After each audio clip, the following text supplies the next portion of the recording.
Bună ziua, prieteni, și bine ați venit pe canalul nostru. Eu vreau să fac o prăjitură, dar vreau să fac o cremă de mere. Prima dată le spăl. Oricum eu le curăț de coajă, dar vreau să le-am spălat un pic și coaja. Punem așa să vedeți. Și le tăiem bucățele, deci nu le tai eu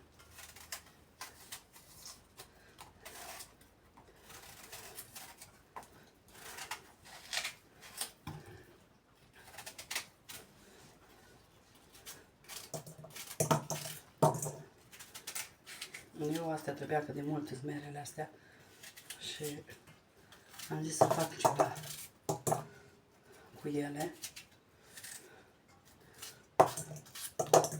Acum puneți câte doriți.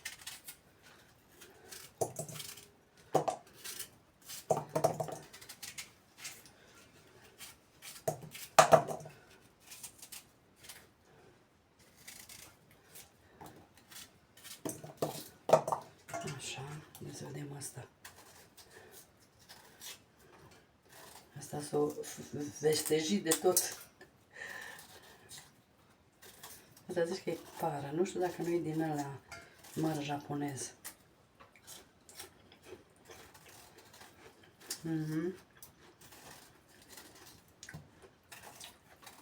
Mări, da. Așa,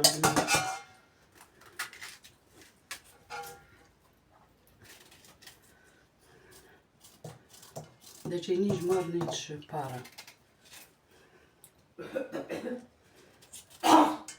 Na, am apucat totul să... Așteaptă doctorul să-i vină.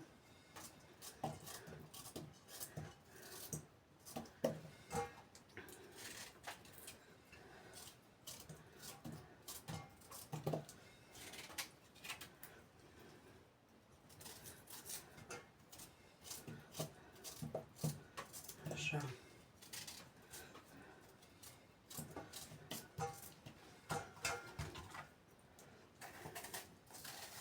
Pe timpul merele astea mi le plăcea mie. Asta e avers.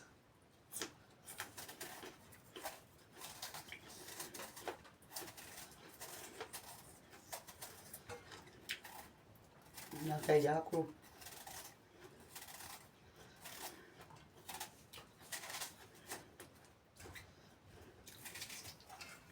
Parcă nu-i copt.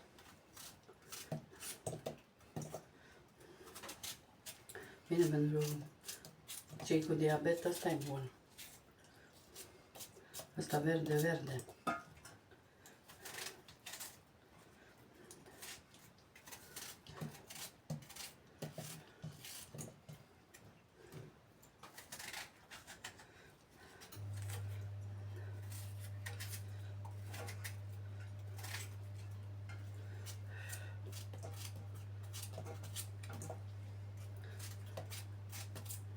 Ele oricum vin zdrobite, adică blenduite.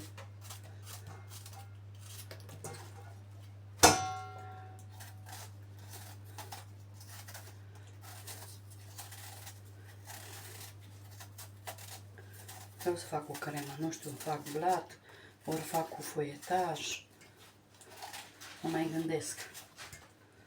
Dar crema să o fac prima dată, că asta trebuie să stea să se răcească.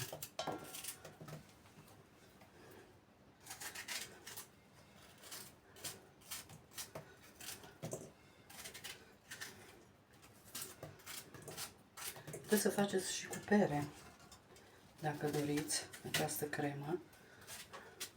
Ea să mai faină cu pere.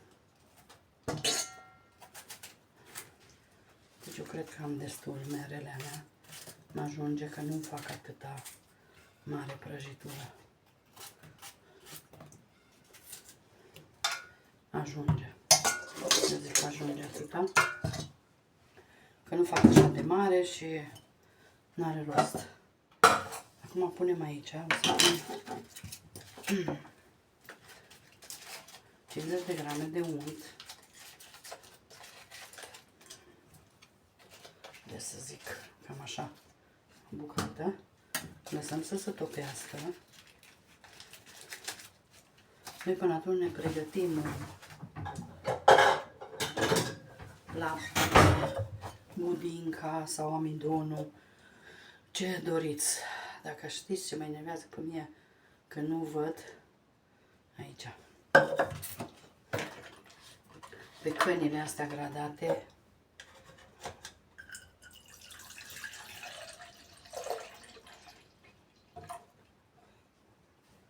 eu vreau să pun cam 300 de lapte. Atâta. Așa, zahăr îmi trebuie, că m-am zis că nu-s dulci merele. Zahăr vanilat. Budincă de vanilie îmi trebuie, o să mă duc să-mi aduc, că n-am aici.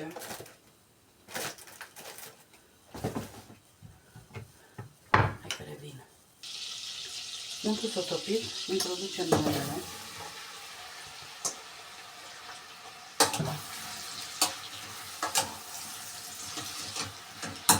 Și zahăr. Acum zahăr, eu mai vreau 3 linii. Așa la ochi. Și le lăsăm să moaie merele.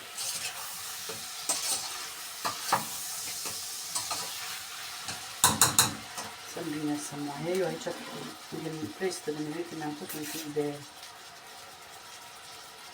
lapte să fac budinca asta. Pe ce rău se desface.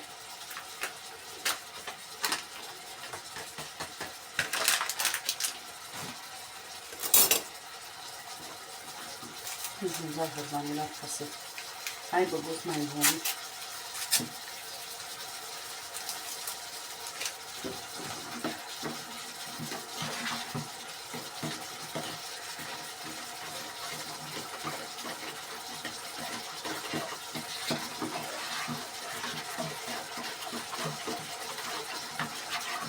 Peste mere să pun și scorțișoară.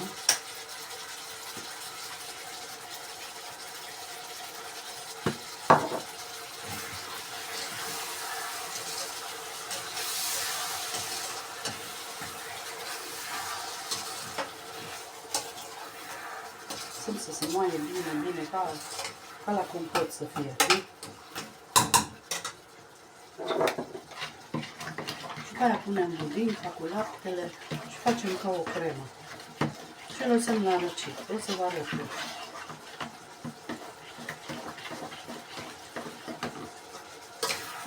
Ce bine miroase merele.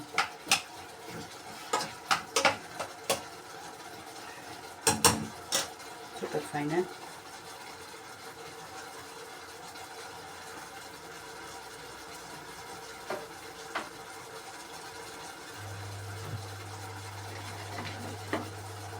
Haideți că revin.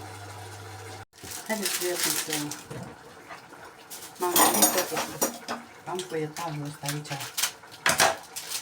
Nu mult timp. Și dacă nu-l fac eu, colega mea nu-l face și păcat de el că se strică. Și dacă nu l-am băgat în congelator de la început, nu mai îmi place. Vedeți că din vechi, uite așa se lipește. Dar nu-i problemă că îl desfacem noi, îl punem în tavă.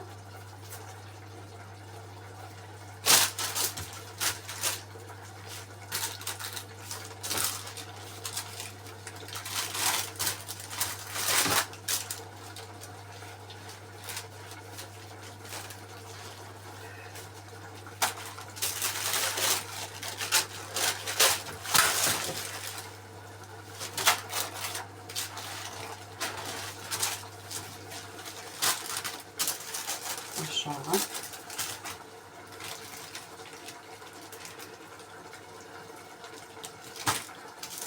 Înainte trec pe 300 de grade. Și cu cercul ăsta îi fac dimensiunea.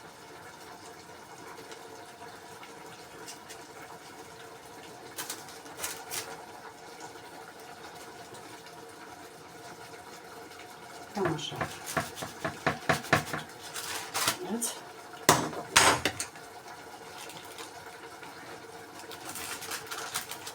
Toate marginile le dau deoparte, că le coc și le sfărâm. Pe mine partea de jos mă interesează să iasă întreagă.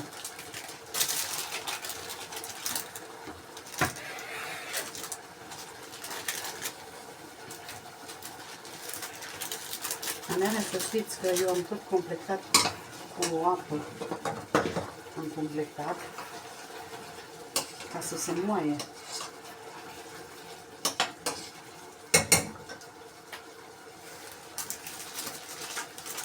Așa. Ala mea cred că e prea mică pentru blatul ăsta, dar nu contează.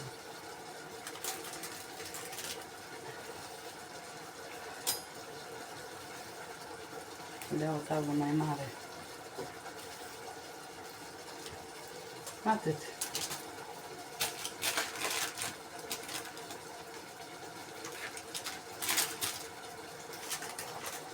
Dar iar cum să strângem, numai să vedeți. Ok. Mai eu un sac cu făculița, că ea nu trebuie să-mi crească înalt. Vedeți?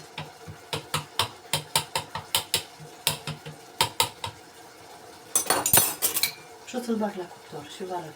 Haideți să vă arăt. Eu acum le blenduiesc puțin.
Mai le lăsăm să fiarbă.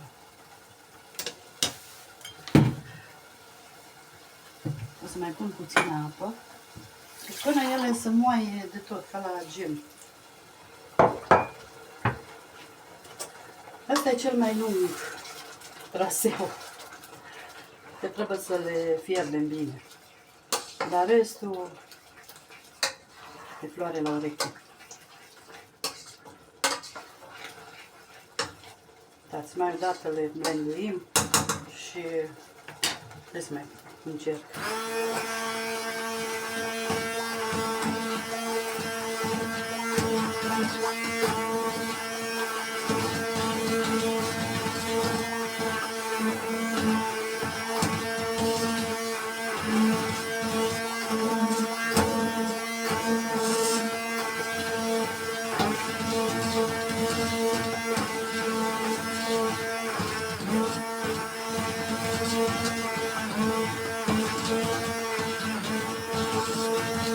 Acum nu vi se fac ele fine, dacă doriți, atunci streculați-le.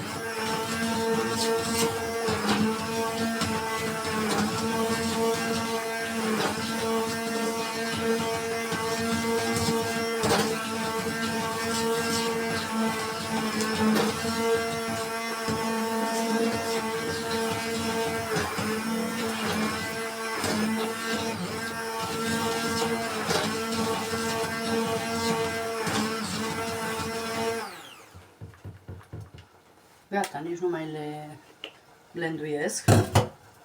Acum pun laptele peste.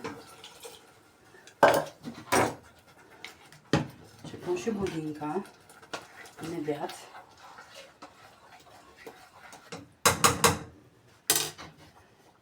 Stai că mi s-a întărit aici.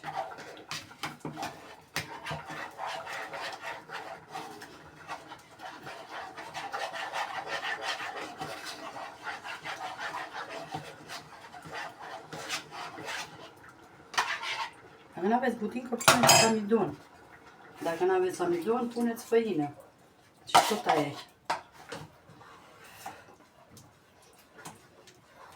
Și acum lăsăm să fiarbă. Să iasă o cremă faină.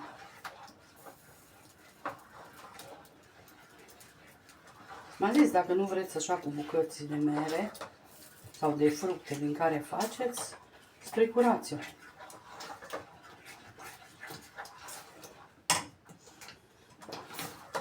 Crema mea imediat e gata.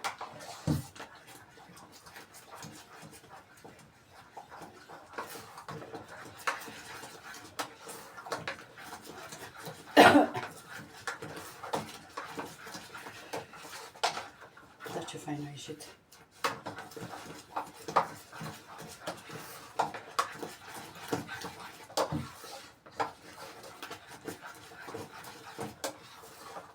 Super fain. Și dulce e destul de dulce. Știți. Eu totuși îmi mai bag un pic blenderul în ea. O, ce m-am speriat că m-au dat drumul la televizor.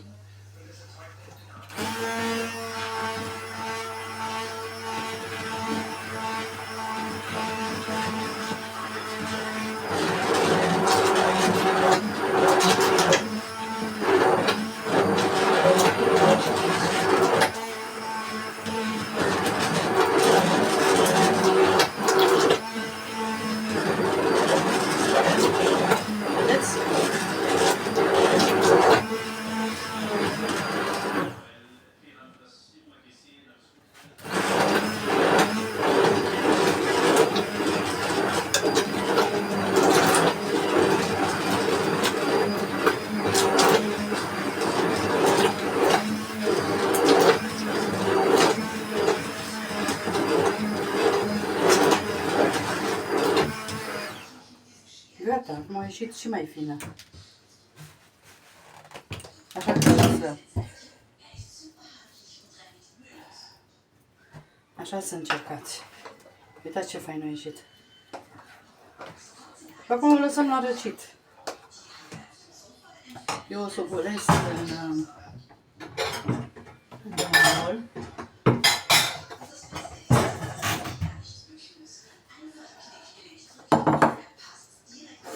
Să o golesc.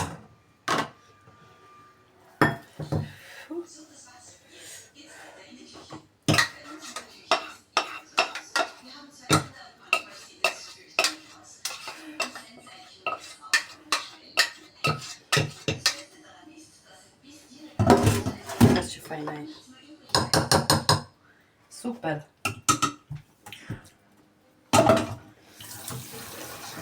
Punem folie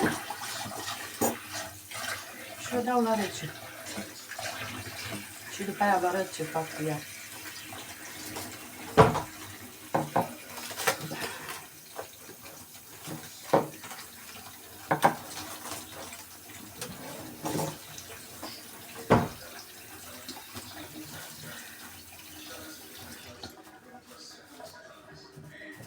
Și revin. Uitați, dragile mele, așa arată. Ăsta e cercul care mi-l trebuie. Acum știu dacă te rupi, nu contează. Vedeți ce s-a strâns, ce mic a ieșit. Deci puteți să-l lăsați mai mare. Ok, o să revin când să răcesc toate, să vă arăt. Haideți, dragile mele, să batem frișca. Batem 250 de ml de frișcă.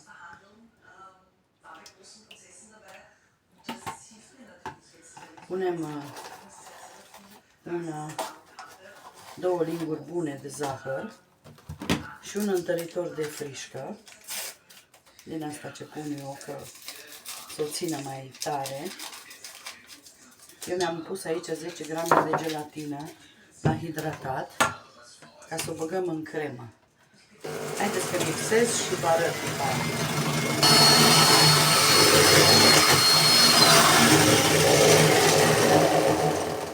Hop. Acum punem din crema asta de măr, punem înăuntru Punem așa pe rând.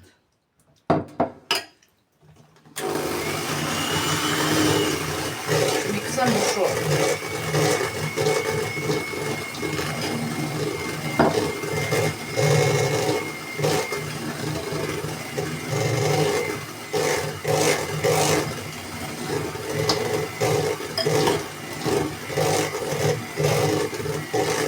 E greu mereu cu stânga să fundă. Pun acum toate și...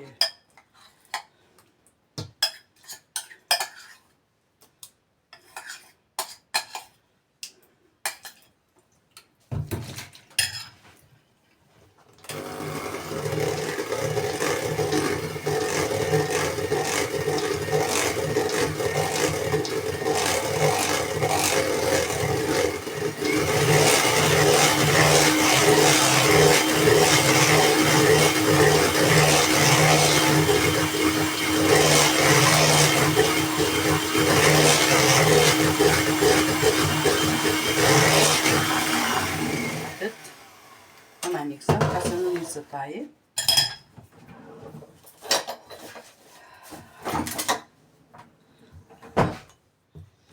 Uite ce fain arată. Și acum eu pun pe baie de abur gelatina. O încălzesc. Că aici n-am microunde și trebuie să pun pe baie de abur.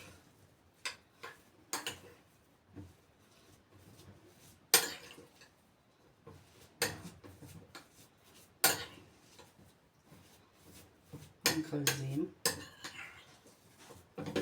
Poate mă reușesc să mă și ard. Nu e exclus. Că puteam să pun într-unul mai mare, dar...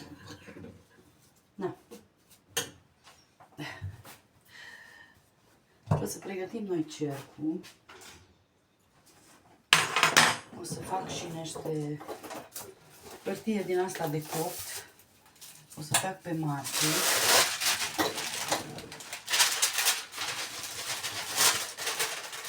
Mai mult îmi place ca folia aia de acetat.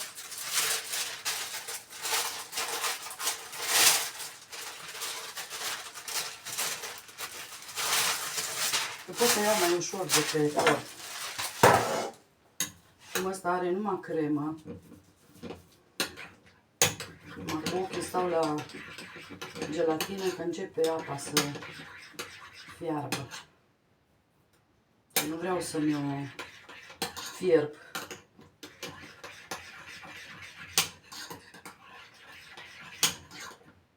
Haideți că o topesc să nu vă țin și după aia vă arăt.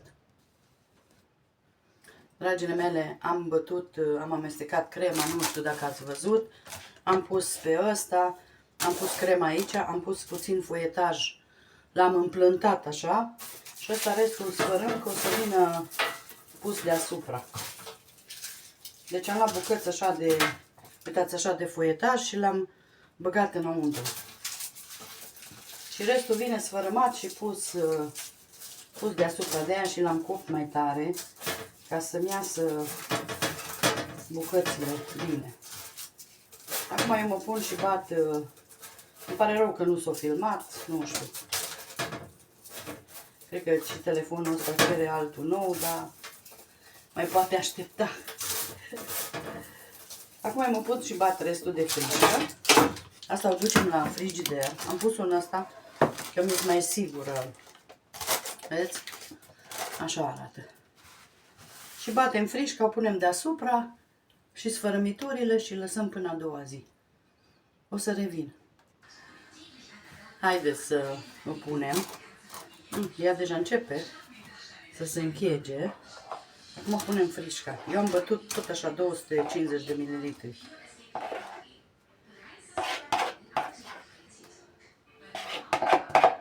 Cu 2 linguri de zahăr. Și cu un din ăla, întăritor din ăla. Acum, dacă aveți frișcă din aia vegetală, la ăla nu mai trebuie să-i puneți întăritor, că aia stă liniștite.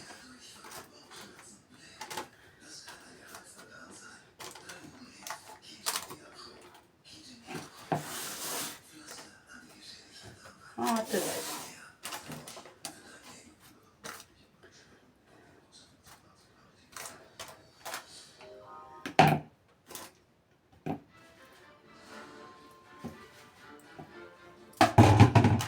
N-am bătut în ghiuvetă, că de-aia nici nu mi-am arătat, ca să nu mai îmi stropească pe aici, că am șters și chiar nu vroiam să mai îmi stropească pe aici.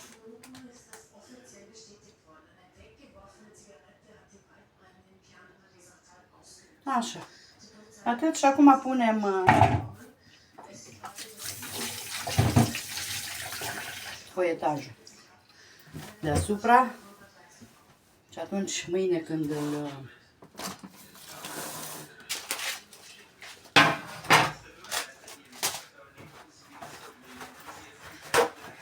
mă șterg bine pe mâini ca să pot să pun foietajul. Mâine când scot cercul, atunci vă fac poză și vă arăt. Deci asta pot să spun că e ultima prăjitură pe luna aprilie. Adică din luna aprilie. Acum ori iasă bună, ori iasă rea.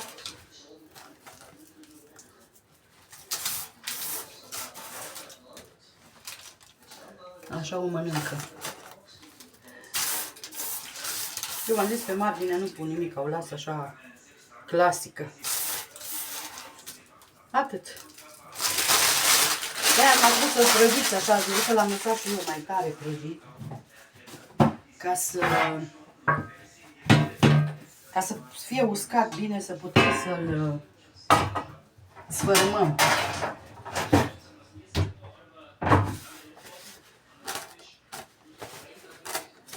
Așa, acum eu pun puțin zahăr, pudră, aici deasupra, ca să vedeți cum îi, dar el oricum la frigider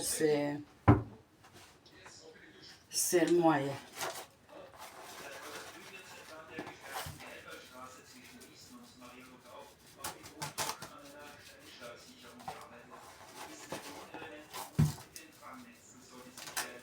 Am zis, prăjitura nu e așa de dulce, că sunt merele. Și ele nu sunt așa dulci. Deci e crema de mere, vreau să zic. Și gata. Deci asta e prăjitura noastră cu cremă de mere. Deci un fel de tort cremeș, pot să spun. Inventat de mine. Dar să vedeți că dacă îl faceți, ce bun e. Ok. Haideți că revenim cu el, cu felia, după ce se întărește.